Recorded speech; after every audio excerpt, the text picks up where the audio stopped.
Welcome to the TFcon Combiner Wars panel. Now, all we need is a little Jon Bailey and a lot of luck. I see what you did there. Attila the pun. Well played, sir. We can watch it again. That was cool. I see what you did there. That was great. Our mics still aren't on, by the way. Yeah. Oh, there we go. You're a liar. Now we're live. I sound pretty good.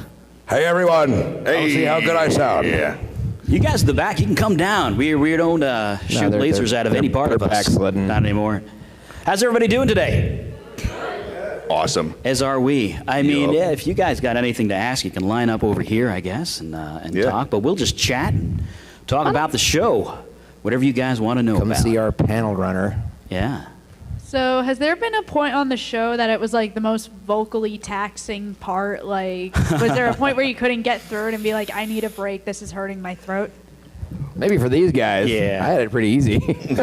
Well, the one nice thing, especially when you're voicing a character that is as growly as like Starscream or Megatron, they let you do a lot of the rough stuff at the end. So somewhere out there, at least for me at least, there's about 20 minutes of me just screaming and making these god-awful hellish noises in a glass box. And flailing his arms like Yeah. like inflatable tube man. Basically, right? Like, actually, I think at some point, like when you're shooting, I'm actually like, ah! Doing that. But thankfully, just in case you blow out your voice and sound like Tone Loc for the next 3 days, they can still use you from that point forward. And then they picked from that and used that throughout the series. So Yeah. I think that would be, for me, the most taxing, but also the most fun because you're screaming. I think I got a pathetic fools in there somewhere, too.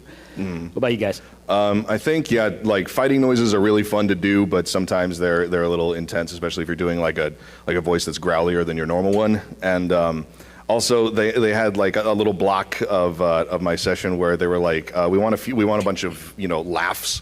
So, just sitting there, just constantly trying to develop wicked mirth and things like I was standing behind him it's like- tickling them the whole Yeah, time. it was pretty intimate, but yeah, so just the louder stuff, which thankfully we usually got to do at the end. It's like the scene from Ghost.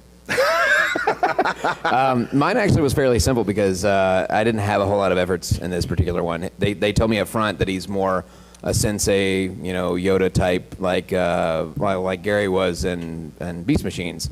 So there was very little vocal stress, which I was so excited. I was like, I get to say my voice. Yeah, so that was much easier than some sessions I've done before that have been pretty rough.